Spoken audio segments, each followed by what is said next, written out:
Welcome back everyone to another ESO build video. Today is going to be the update to the Easy Sorc, the Magicka Sorcerer for the Waken Flame DLC. Now if you haven't seen this build before, you have probably been under a rock or you're quite new to the game. But this has been successful for over 4 years now as one of the world's most popular sorcerer builds ever. And why? Because it has everything you need.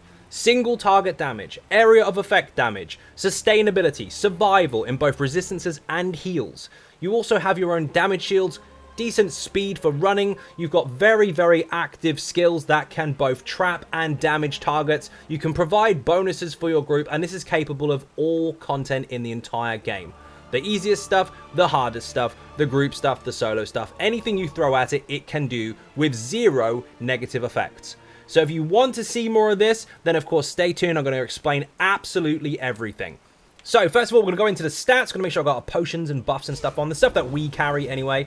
So we are sitting on, potions actually almost going to run out, 33.9k max magicka, 27k health, and 16.2k max stamina. Let's pop the potion just to get our recovery back.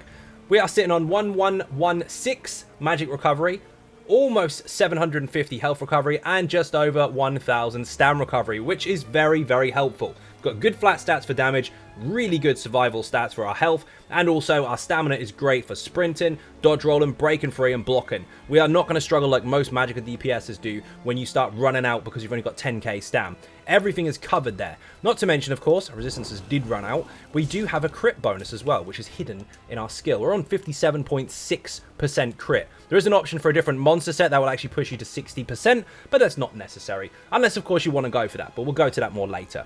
Now, of course, spell pen is sitting on 5395, as is our physical pen, and our spell damage is 4171, which will go to about 6k depending on how you use your character in content. Even more than that if you've got buffs and bonuses from your group. Our resistances are 20k and 16k, as you can see. With a minor bonus, you can push that to 23 and almost 20 on the other side as well. 64 points into max magicka. We don't need the extra health because we've got so much of it anyway. We're not even buffed by the group at the moment, so we can crack almost 30k. And we've got the Thief Mundus Stone. Max health, max magicka food. There is a bug here where it says 0. That's not strictly true. It's almost 5.4k health and almost 5k magicka. Now, of course, that's the flat stuff. You can make this in many different ways. 3 different recipes for it, but basically anything that does this.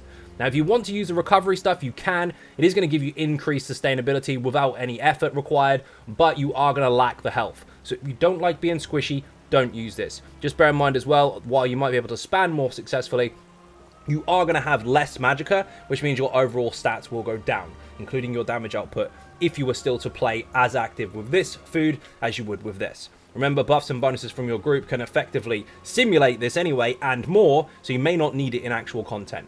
Stick with the flat stuff, you'll be just fine. Our heavy attacks will give us loads back, and they're boosted to such an extent that they won't lessen our DPS when we utilize them to get stuff back when we use lots and lots of expensive skills. Now, we're going to get into the skills. I'm going to explain all of these, but just bear in mind, of course, the details are here. So, first of all is Summon Twilight Tormentor. This is in a Daedric summoning skill line. Third ability you unlock starts off as Winged Twilight, morph it to Twilight Tormentor. The other one heals, this one does damage. Basically, if you're hitting something, this will hit it too. It's free damage, you don't have to do anything. You have to make sure you activate the pet first of all so it's alive, and double bar it so you don't kill it, but you don't have to do anything. Now, there is a bonus to this if you do want to activate it. So if you do activate it during combat, any enemies that are 100 to 50% health will take additional damage from this pet every 15 seconds, so long as you can maintain the buff. Under 50% health, stop casting it, it's free damage, it doesn't need to do that anymore because the buff no longer applies. So, 100% health, activate it, keep it running. 50% health and under, leave it, it's just going to do its job for the rest of the fight. Nice and simple, must be double barred. Next is Daedric Tomb. This is very simple to apply, but it might take you a little bit of skill to get used to or to master in comparison to single target spammables. Single target spammables, of course, can be tab locked, so you basically don't need any skill. You can't miss, as long as you get your timing right. This you do have to place on the ground. You do have to be mindful of where the enemy is or is going to be, but once you can master that, this is very powerful. It does do magic damage per mine that is on the ground, and of course it can immobilize, not stun. So it doesn't break any CC for chain rules for tanks and stuff like that. It's just really handy to control things on the spot. Now, while one mine can hit an enemy and you've got 2 left, so other ads can run into it, that's win-win because it's a spammable, but it just hit 3 people. Or you can actually, if you're very good at aiming, if you hit the central point for the model of the enemy you're up against, no matter what their size, whether they're a massive dragon or a tiny skeleton, you can make 2 fire off all the time. Just bear in mind, of course, if your tank is very active and knows what you're using, and you are using the term that most people use, min-maxing, i.e. utilizing bonuses and effects within your group scenario to benefit everybody in the most extreme way possible, make your tank stack stuff against a wall, or in a corner, or up against some form of terrain, because if you can place it very, very carefully, you can, if you're lucky, get away with 3. Now, next up is Hardened Ward. This is in the Daedric Summoning skill line, 4th ability to unlock, so just after the pet, and this will give you a damage shield. Starts off as Conjured Ward, morph it to Hardened Ward. This one will actually give you a damage shield equivalent of 60% of your maximum health. So the higher your health, obviously, the bigger the threshold for your shield cap. It is pushed by maximum magicka, so the more you have, obviously, the better. But, of course, it can't go any further than the scale that it's allowed. So if you had enough magicka to push this to a 20k shield, it won't affect you in that manner because you can't go past the cap of 60%. But if you had much more health, then, of course, you could. We're sitting on 27k, almost 30k with trial buffs. This is going to be about a 15 to 16k shield, sometimes a little bit higher. Use it when you're in trouble to protect yourself so your health doesn't get hit. That's all it's for, and yes, it considers resistances as well. Next is Inner Light. This is in the Mage's Guild skill line. Now, there are passives for this, but we'll go over those later. This is the first ability you unlock. Starts off as Mage Light.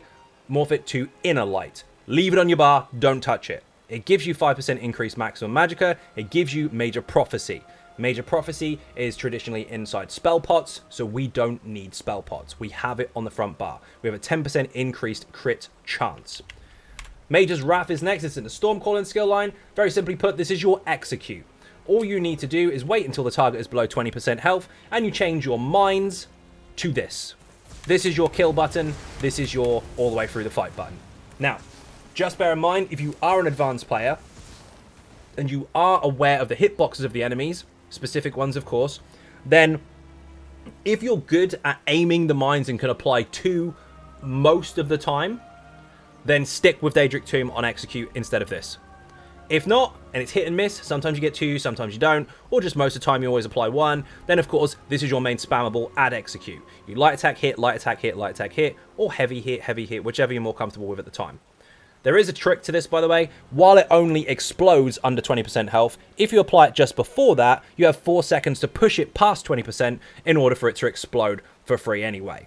So if you do apply it early, it is not recommended, of course, because you won't get the extra damage. But if you can push it, then you'll be rewarded for it. Next is Flawless Dawnbreaker. That's right. Oh, by the way, this starts off as Mage's Fury, morph it to Mage's Wrath. This one gets more damage. The other one gives you resources back.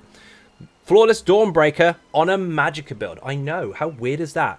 Well, we're going to come back to this. Because not only when you apply this does it give you a different bonus now, there is something else added to this too.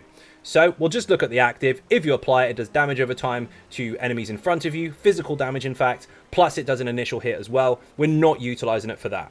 And if you do apply it, of course, instead of giving you weapon damage like it did before, it will give you weapon and spell damage.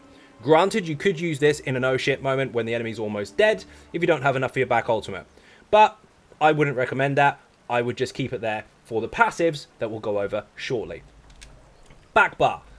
Summon Twilight Tormentor is on both bars because if you don't double bar it, you will kill it. It will die when you swap. Just bear in mind, of course, if you wanted to, you could go into Daedric Summoning, get the last ability unlocked, and just double bar Bound Aegis if you don't like the pet.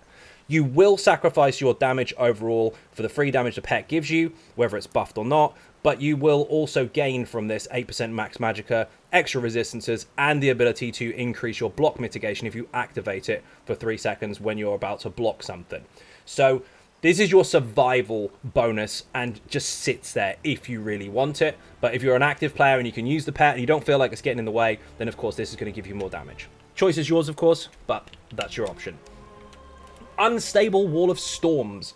So what we need to do here is go to the Structure Staff skill line. Second ability you unlock starts off as Wall of Elements. Now, Unstable Wall of Elements is shorter than Elemental Blockade, the other morph. But it blows up at the end in Area of Effect. That's very important, by the way. So it runs, when you recast it or it runs out, it goes boom. Also, because we're using a Lightning Staff, it is shock damage, not magic damage like it says here.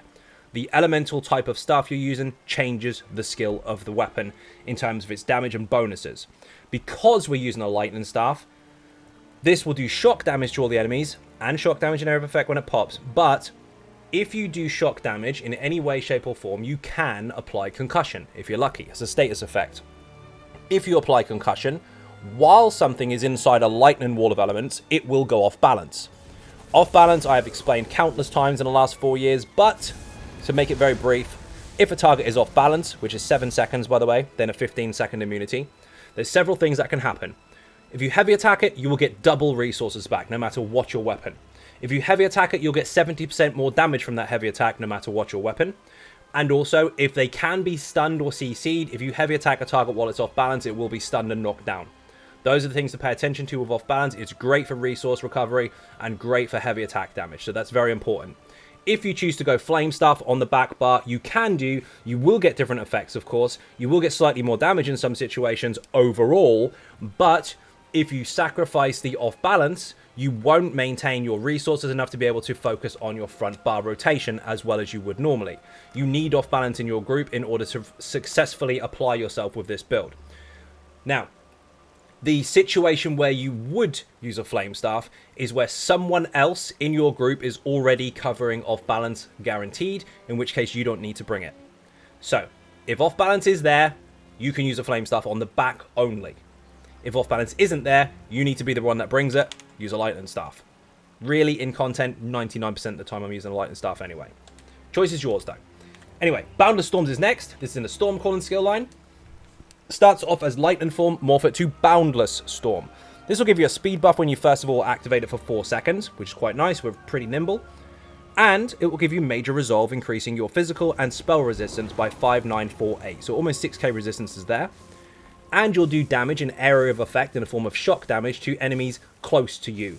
Now this does say for 23 seconds, of course. The duration is 20 initially, but the overall bonus itself needs to stay with you regardless. Do not let this run out. If you do, you're going to take more damage, and of course you're going to sacrifice your ability to apply extra concussion, which is really, really helpful. Just bear in mind, of course, concussion we didn't really go over apart from the off-balance part. Concussion is a status effect that does also apply minor vulnerability, meaning all the damage that you and your group do to the target is increased by 5%. Next is Critical Surge. Do not leave home without this. If you have this on and active, you will heal a minimum of once a second every time you critically damage. And this does consider healing received and healing done bonuses, so it's very, very strong. And yes, of course, your resistance buff, if you stand close to an enemy, will zap them and can crit and can heal you. So these two stacked together are very, very nice. As long as you're damaging something, you're going to be healing. So if you're rezzing somebody, make sure something is taking loads and loads of damage over time, and this will keep you alive while doing so. It's very, very powerful. Now the next ability is a swap out, depending on what you have access to. You can use Lightning Flood from here, which will do shock damage and area of effect on the ground, quite a large area of effect in fact, or you can use Scalding Rune, which is from the Mages Guild skill line. Either one is up to you, but one does fire and the other does lightning. On the target dummy, you will see obviously that Scalding Rune does do quite a bit more damage because it does have the Dragon Knight buff on it, which increases flame damage. If you don't have a DK in your group, you won't really see any major difference on it. However, sustainability wise, the Mages Guild ability is cheaper because you do have passives to get those costs down. So this one is probably better for you as long as you've got it unlocked. Starts off as Fire Rune, morph it to Scalding Rune. You place it on the ground just like the mines. It pops in area of effect, very small area of effect. Any targets caught by that will take a single target 14-second flame damage over time as well. So this does carry some nice passives and bonuses with it. It is a longer duration. It does do slightly more damage in most situations, but either one of the two is entirely up to you. If you want to use this, great. If not, if you want to use Lightning Flood, that's also a very good option, and it does come with a synergy that the group can utilize as well, so in some situations you may benefit more from this. The choice, like I said, however, is up to you. Either way, you've got a ground-based AoE damage over time ability to apply on your back bar alongside your wall of elements. You've got 2 dots here and a spamable on the front. That's pretty much it. Back bar ulti is a flex slot. So, for the most part, you want to be using the Storm Atro in single target fights. It's very, very powerful, and of course, it does single target damage to the closest enemy, and it has a major Berserk synergy attached to it. If anyone applies this synergy or takes it, They will grant themselves Major Berserk, increasing their damage they do by 10%, and it will also affect this particular ultimate pet as well. So it's win-win, so long as people take the synergies. The rest of the time, you've got 2 major options, but although I really just swapped to 1. Elemental Rage from the Destruction Staff skill line. You need this to be Rage, not the Eye of the Storm one. It's very, very important that you take this one because it's going to be placed and does more damage. Lightning will make this last 9 seconds instead of 7. Fire will increase its damage, but last 7 seconds, not 9. The choice is yours, depends on what you've got in your group. Remember, if you have off balance already, you're free to go Flame on the back. If you don't have off balance already, you're going to mess your build up, go Lightning. This is for mass damage in single target or area of effect combined. It's very, very strong. You want to be utilizing this as much as possible, but again, like I said, single target fights, you want to use the Atro. You do have access to the Dark Magic Ultimate, which is Suppression Field if you morph it from the Gate Bubble. This will basically stun a whole room for 12 seconds and do magic damage every 1 second. Very powerful, very, very strong CC. Use it in oh shit situations if you really need to. Maybe you're going for hard achievements, maybe you need to go for no deaths, whatever. This is a utility ultimate instead. The choice is yours. Now we're going to go into passives. Now, of course, these are going to be kind of glazed over. I'm just going to tell you what you need to get and briefly explain what they do, but they are important. They do make or break most situations. Dark Magic, of course, this reduces the health, magic, and stamina cost of your abilities. Obviously, sustainability is a thing. You want to make sure that you can utilize as much of that as possible. That helps. If you use a Dark Magic ability, which we are, each time you do damage with it, you can heal. But it's capped at every half a second. So if you do damage with a Dark Magic ability all in the same hit, then you only get 1 heal. But every half a second, say for example you got a mine down, 1 pops, another enemy stands in another one, that pops, and so on and so forth. You're going to get multiple heals from this. And if this crits, your crit surge will also heal you as well. So you can get a double heal out of this. Very handy indeed. Make sure you get that. After blocking an attack, your next ability is cheaper. Great. And when you cast a Dark Magic ability, you will give the whole group Minor Prophecy. This will give everybody a 6% crit chance bonus, which is really, really handy. All you have to do is apply this skill once every 20 seconds. We're going to be using it all the time. Summoning skills, of course, if you use an ability from this skill line and it runs out, you'll actually get Magicka or Stamina back, which is obviously dictated by your ability's cost. So this costs Magicka. If you utilize that skill and it runs out, you get Magicka back. If you use a Stam skill, so on and so forth. You get the idea. Reduces the cost of ultimate abilities. That's why Dawnbreaker is only 106, which is crazy. Increases your health and stam recovery while you have a Daedric Summoning ability slotted. So this on both bars covers that. We're done. And it's not the same as Endurance and Vitality. Fortitude, in fact. Not the same as Endurance and Fortitude. Because those are individual major buffs. This is a flat bonus. So they stack. Which is why we have so much stam and health recovery while not really trying to get any. Now, this increases your max health while you have a Daedric Summoning ability active on yourself. The easiest way to apply this is just to have a pet. If you don't want a pet, you have to make sure one of these skills is active on you. Usually a damage shield is enough to cover that, but it's not guaranteed to have 100% uptime because you'll have to spam it. So while you do have a damage shield, you do get the boost, but again, just have your pet running, you're fine. Unless you have Bound Aegis slotted, of course, which does give you a bonus all the time just for being there, which will still give you that bonus. So if you have a pet or Bound Aegis, you got it covered. If you have neither on your bar, a damage shield will give you the buff. Easy way out, just keep the pet running. It's absolutely fine. You don't have to do anything, it hits stuff for free. Now, Stormcalling, of course, very important. This will increase your mag recovery, which is great already for us. This increases your physical and shock damage. Sorcerers have higher shock damage than anybody else in the game.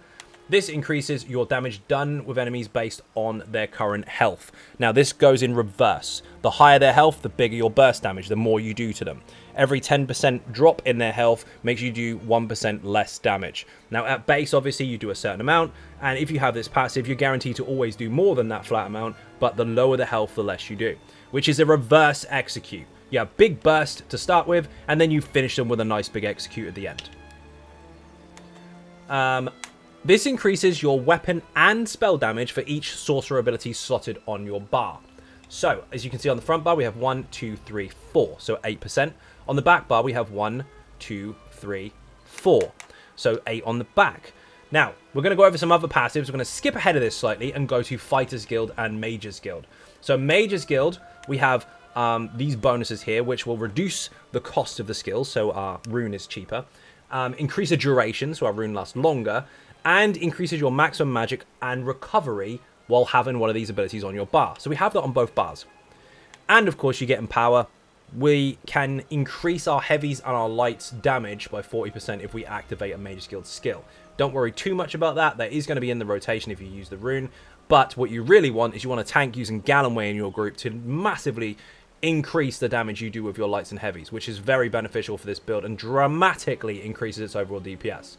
But those passives aside, the Fighters Guild are now relevant to us. Previously, it was only really for physical damage dealers, unless, of course, you want to utilize Beast Trap. The bonuses were minimal. Now, if you have a Fighters Guild ability on your bar, you get 3% increased weapon and spell damage. So while a Sorcerer ability on this bar will give you 2%, a Fighters Guild ability will give you 3%. So Dawnbreaker actually increases our stats higher for having it on the bar just sitting there. Now, if you don't need the damage shield, if you are very, very adept at using this particular build, then of course you can use Camouflage Hunter. If you put this on your bar while behind the target, as long as you're doing critical damage, you'll maintain Minor Berserk and you won't need the buff from anybody else. If you don't already have it in your group, then you don't need this. You don't have to activate it at all either. But if you did have it on your bar, instead of 2%, you've got 3 there. It's a very risky swap out, but if you did that, across the board, you'll have a 2% increase. Failing that, we're actually 1% up on the deal than a Sorcerer ability because of this. One more thing to note. This particular passive here, where you gain 3 ultimate when you kill an enemy, was only relevant if you had Beast Trap on your bar for a Magicka build, let's say, or if you did slot Camo Hunter, or even if you did slot this, which before we wouldn't because it didn't benefit us. Now it does, so for free, we can now take advantage of this. Now, going back, we're going to go to the weapons, and then we'll go to the armor. So we're using the Destruction Staff, of course. This is very important. Your fully charged heavy attack from your Lightning Staff, which we're going to do on the front bar only, even if you've got a Flame Staff on the back, only heavy attack on the front. Our heavy attack will do X amount of damage. We've got stack and bonuses from our sets. We've got stack and bonuses from off balance. You can even get stack and bonuses from Empower. They all stack up nice and strong to make that heavy attack really, really big. And excluding the crit damage, the base maximum that it does, it will also do the same damage to all surrounding targets. So you heavy attack one target, you hit them all.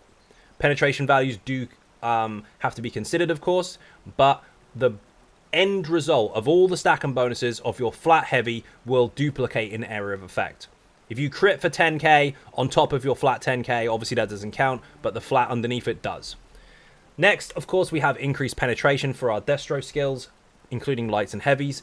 Our penetration is ridiculously bloody high in this particular update. We have so many different changes to penetration, including a new set that gives you about 3.5k pen in area of effect for physical and stamina. We've got physical and stamina in our light armor. We've also got to consider that Alkosh is no longer 3k, it's now 6. You can cap out without even trying in this update, so long as you have a Crusher, Alkosh, Minor Breach, Major Breach, and the new set as well. It's very, very easy to do. So don't panic, we're going to be way up there, especially in optimized situations where people bring all the buffs and bonuses. This is free anyway, take it. Increases your chance to apply status effects. More concussion equals more off balance, win-win. And of course, if you're using fire damage, more burning status effect, more damage, also win-win. Now, if you have a lightning staff equipped, this was buffed also, all of your area of effect damage is increased by 10%. Yes, that does include our heavy attack, because the area of effect side of it does consider as splash, and also what you've got to consider here is the splash damage from this is area of effect if you do it under 20%. The Wall of Elements and your Fire Rune, or Liquid Lightning, or Lightning Flood, whichever one you're using. Also, your Boundless Storms is considered. Yes, Mines or Daedric Tombs are considered single target direct damage, but that is a large part of our rotation, but not all of it. The biggest part of it is the area of effect application, and this does make a big difference. So make sure you get these passives. And also, if you kill an enemy with a Destruction Staff ability while it's equipped, you have to make sure you're holding one, by the way. You will get 3,600 Magicka back. So if you are using a sword and board and your Destro Staff is on the back, for example, and you put Wall of Elements down and then swap bars to the sword and board, and the Wall of Elements kills the enemy, you're not holding a Destro Staff right now. You won't get this bonus. Double Destro, easy, you've got it all day long. Light armor and medium armor were dramatically changed for the better. Hybridization has been on the cards for a very long time, and now it's even closer to being very, very good. This is a great step in the right direction. Don't worry about these for now. You can read them in your own time. These two come as free bonuses or negatives. Now, what changed? We have reduction to snare effectiveness on us, so we run faster if we are slowed down. And of course, we've got reduction to cost for sprinting per piece worn. We're using 5 light, by the way. That's normal. This will increase your recovery and reduction to cost for Magicka abilities. That's normal. This will increase your spell resistance per piece worn, which is why our spell resistance is higher. Now, these changed. This will increase your weapon, yes, physical weapons, and spell weapon crit rating per piece of armor worn in light.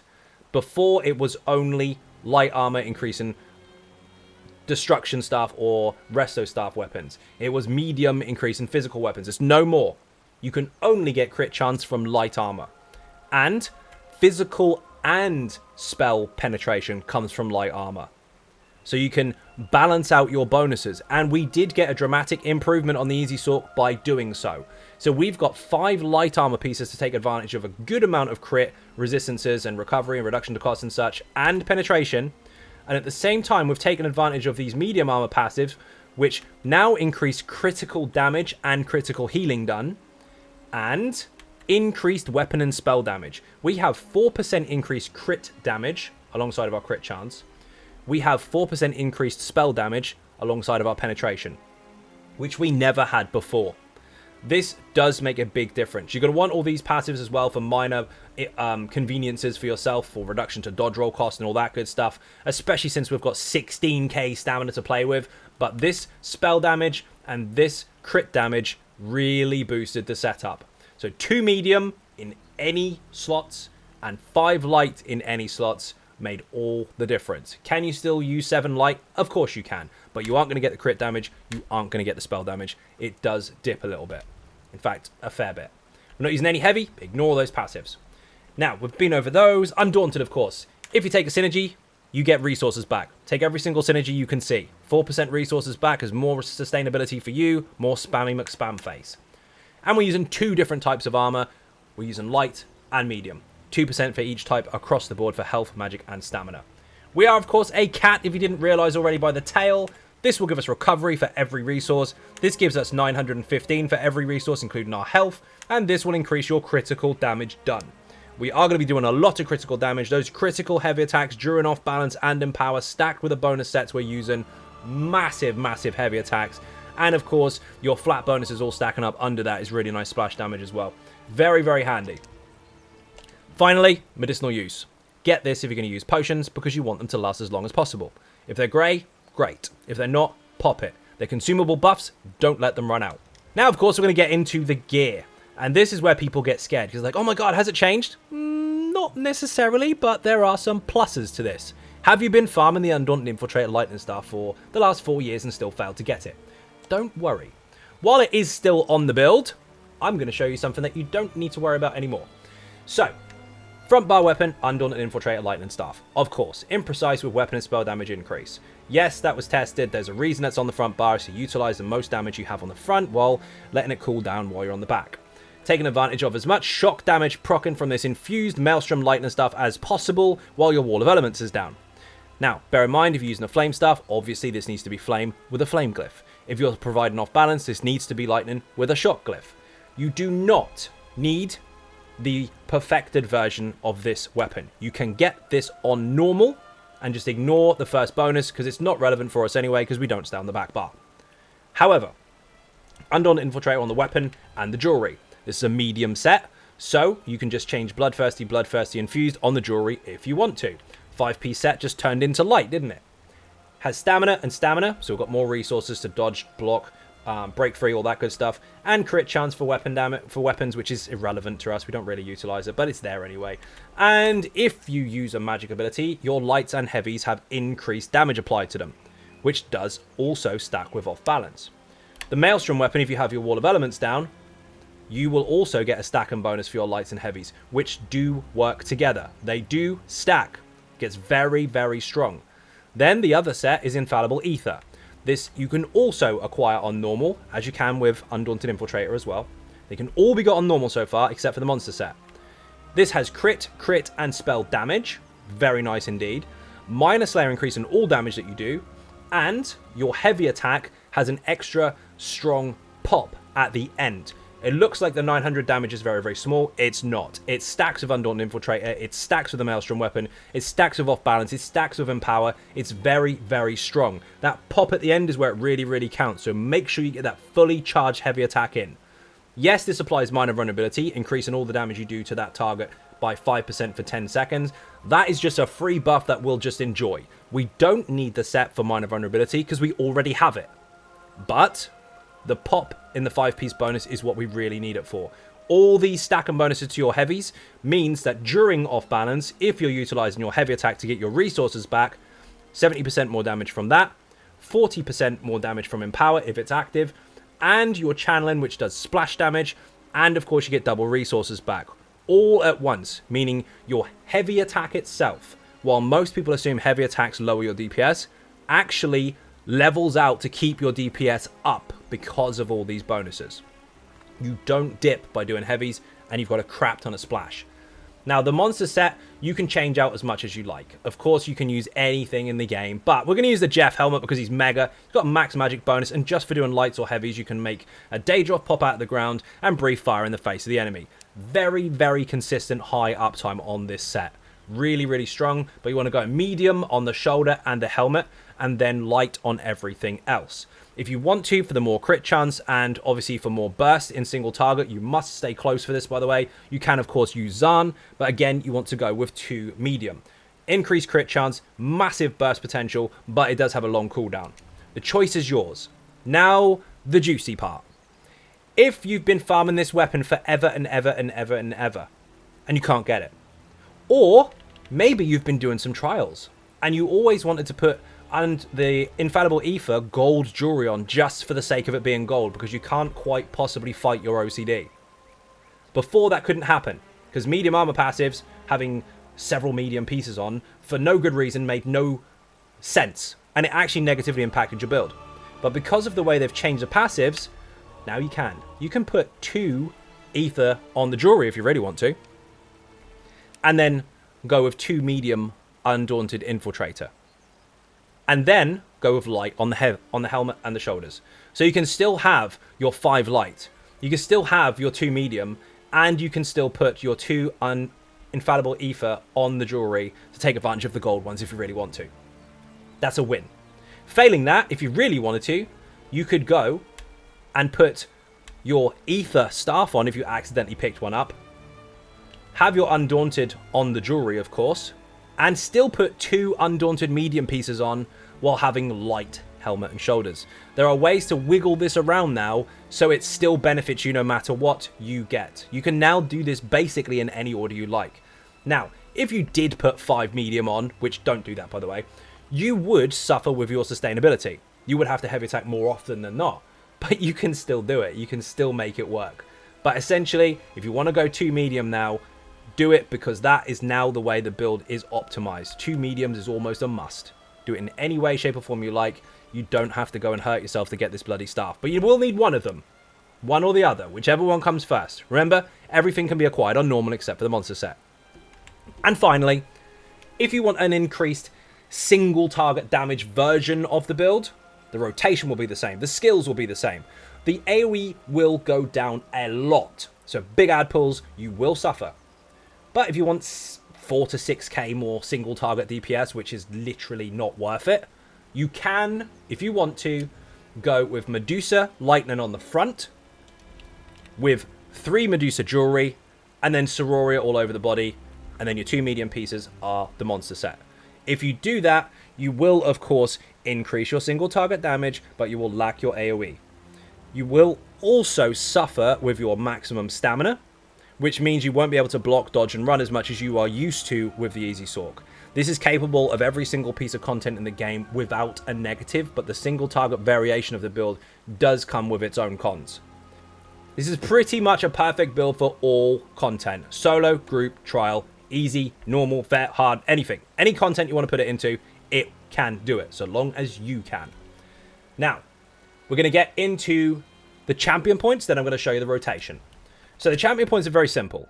There are lots and lots of basic passives. You've got some stamina here, you've got some magicka here, you've got some crit here. These are passive bonuses that stick to your stats forever. You don't have to slot them, you just buy them and you're done.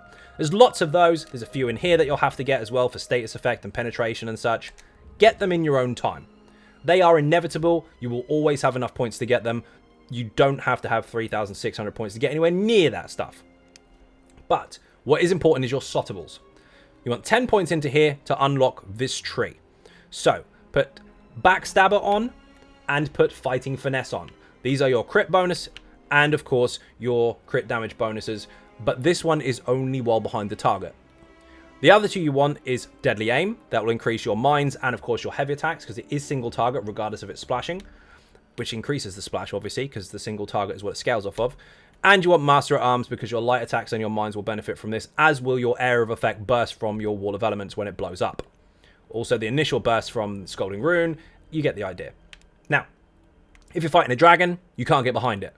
Dump Backstabber and replace it with Biting Aura if you want more Area of Effect, or if you want more over duration damage, so damage over time, then of course go with Thermaturge instead. So for more Area of Effect, go with this one. For more consistency with your dots, go for this one. Mostly single target, in fact. This will actually benefit you a bit more. So against a dragon, you've got this for more single target, this for more all-rounder. Apart from that, that's all you need to know. 4 major slottables and have some options for some spares later. Easy peasy. The rest get in your own time. There's no rush. Red stuff, pretty much the same sort of thing. You need to know where to go to get what you need. So you'll start off around here. Then you can put 10 points into this to unlock this passive here, which is health. You can max it out first if you want, or just get 10 points and you'll unlock this one. Siphon and Spells. If you max this out, every enemy you kill will give you 1,500 magic back. During a big heavy attack pull, everything dies, you basically fill your bar. Easy. These 3, Rejuvenation for more recovery, Fortified for more armor, and Boundless Vitality for more health, they don't have any prerequisites. Just buy them and slot them. Done. Green tree is 100% irrelevant. Nothing here really affects you in combat. It's all quality of life. But if you do want some that will add a little bit of an edge to your quality of life in combat, I guess, you want to aim towards this up here, which will mean you won't have to charge your weapon so often. This will give you higher quality from treasure chests, higher quality loot rather, increased duration of food, possibility of never consuming a potion, and makes you run faster between pulls if you're not in combat. So those are useful quality of life while in fights and or combat, but they're not essential. Choice is yours. Now the rotation is very, very, very straightforward. Your experience and your practice will determine how much you get out of this, so it is literally down to you. The build is pretty much perfect all round, as long as you're not dead. So, to keep things simple, make sure your Boundless Storms is active, make sure your Crit Surge is active. And you will be using mines on your front bar while placing 2 damage over time on the back bar. So, you have your Rune or Lightning Flood, whichever one you choose. Then Light Attack, Boundless Storms. Light Attack, Wall of Elements. Swap bars. The next time you come to the back bar, you'll do the same again. Rune. Light Attack. Crit Surge this time instead of Boundless Storms. Light Attack, Wall, Swap bars. So if you didn't see what I did there, it is Light Attack Rune, Light Boundless, Light Wall, Swap. Next time you come around to this, Light Rune, Light Crit Surge, Light Wall, Swap. It's the same rotation every single time, except you change your buff from this one to this one. That way, if you alternate every single second rotation, you will always maintain full uptime on those buffs. In content, that's quite tricky to maintain sometimes if you're running in and out of mechanics, but just make sure those are active. It's not the end of the world if you do it in a different order. Now, the front bar is simple. Light attack to make sure you get your weapon and spell glyph firing, and then put the mines under the target. Then, heavy. Mines. Heavy again. Then, if your pet was already active, we need to get this out, you activate your pet to buff it, and swap bars. So let's go over that again. Light mines. Heavy, mines, heavy, pet, swap. Now, if you're a bit more advanced, you can do it this way. Pay close attention. Light mines, heavy, mines, heavy, mines, light, pet, swap. So if you use 2 mines, That's fine. If you use 3 mines, make sure you get a light attack in before you cast your pet and swap bars. That will give you more damage, but you're going to have to pay more attention to your sustainability within combat. Now, that's pretty much it.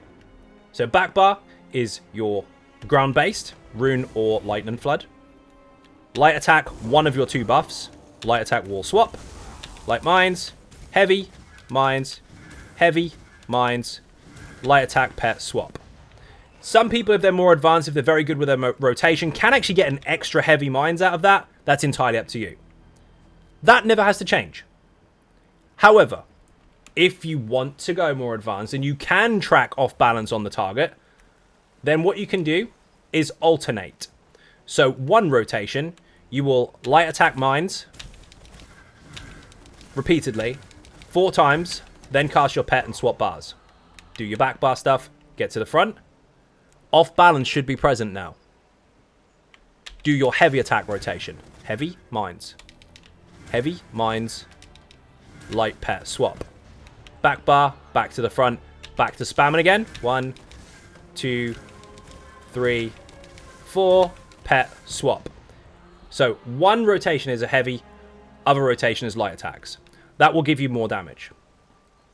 But you have to make sure you line up that heavy attack rotation with off balance. So if you look at the target dummy's debuffs above his head, look at the very far left-hand side. See that blue one? 6, 5, 4, 3. This counting down to 1. That one is off balance.